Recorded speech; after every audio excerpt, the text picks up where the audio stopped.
Alongside Chaz in the Outlaws was guitarist Ritchie Blackmore, later to find fame with Deep Purple.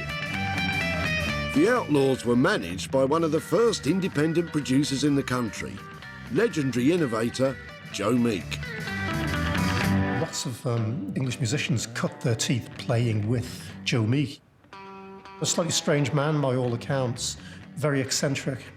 He sort of created his own little fantasy world based in this very, very ramshackle homemade studio he had.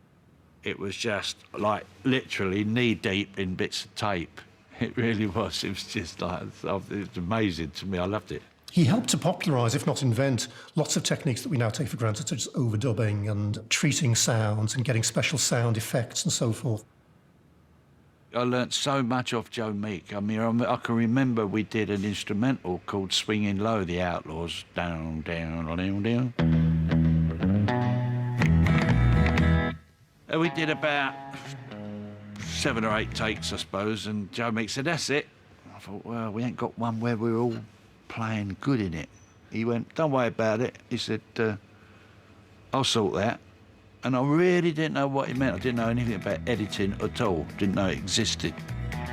Then he showed me, he said, oh, well, you just get the tape like that. Cut that out, that's your bass break there. Anyway, we came back a week later. He said, yeah, I should play your latest single. He said, this is going to be a hit. And it did, actually. He got in the top 50 anyway. But for all his skills as a producer, Joe Meek was not a trained musician. He knew what he wanted. He had a very good commercial ear in his way, but he couldn't play anything, and he couldn't sing in tune. And I was pretty good at figuring out what he meant. He would sing his tune. He knew what he meant, but he would be completely out of tune. He'd go off key. And then he would give it to me, this demo, and say, here's my latest song, Chaz. Can you work it out for the boys, write the chords out and that? I would go home and then try and decipher what he meant, write down the chords and come back and teach the guitar player the melody, and away we'd go.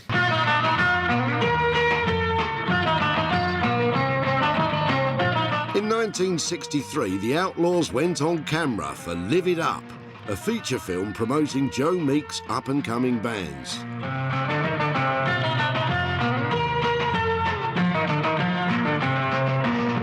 I was pretty bored, really, because that day we had been given the chance to go on tour with Jerry Lee Lewis as his backing band. Now, you can imagine me, like, it's 2 years later after I'd seen him. I'm now going to be in his band playing bass for him. And they kept going, oh, we'll do another take, do another take. And I thought, we've got to get up there because we've got to have a rehearsal with him. And it just went on and went on and went on.